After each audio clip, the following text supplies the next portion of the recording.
మిగతా డీటెయిల్స్ చూస్తే T20 world cup నెగ్గిన భారత క్రికెట్ జట్టును అభినందనల్లో ముంచెత్తారు ప్రధాని మోదీ. దేశం గర్వపడేలా చేశారంటూ ప్రశంసలు కురిపించారు. రోహిత్ శర్మ నేతృత్వంలోని మెన్స్ క్రికెట్ టీం ప్రధాని మోదీతో భేటీ అయింది. విశ్వ విజేతలకు తన నివాసంలో అల్పాహార విందిచ్చారు మోదీ. వారితో మాట్లాడి మ్యాచ్ విశేషాలు అడిగి తెలుసుకున్నారు. టీ20 వరల్డ్ కప్ ను ప్రధాని చేతికి అందించి తమ సంతోషం పంచుకున్నారు టీమిండియా క్రికెటర్లు. అంతకుముందు టీమిండియా క్రికెటర్లకు ఢిల్లీ ఎయిర్పోర్ట్ లో గ్రాండ్ వెల్కమ్ లభించింది. బార్బడోస్ నుంచి ప్రత్యేక విమానంలో వచ్చిన రోహిత్ సేనకు అభిమానులు అదిరిపోయే వెల్కమ్ పలికారు. ఫ్లాగ్ కార్డులు, బొకేలు పట్టుకుని ఢిల్లీ ఎయిర్పోర్టు వద్దకు భారీగా అభిమానులు తరలివచ్చారు. 17 ఏళ్ల తర్వాత టీ20 వరల్డ్ కప్ గెలిచిన ఆటగాళ్లకు శుభాకాంక్షలు చెప్పారు. ఇండియా ఇండియా అంటూ ఫ్యాన్స్ కేరింతలతో ఢిల్లీ ఎయిర్పోర్టు సందడిగా మారింది. ఇటు ఆటగాళ్ల కోసం పోలీసులు భారీగా భద్రతా ఏర్పాట్లు చేశారు.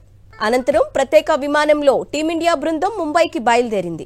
నారిమన్ పాయింట్ నుంచి వాంఖేడే స్టేడియం వరకు రోడ్ షోలో టీమిండియా ఆటగాళ్లు పాల్గొననున్నారు.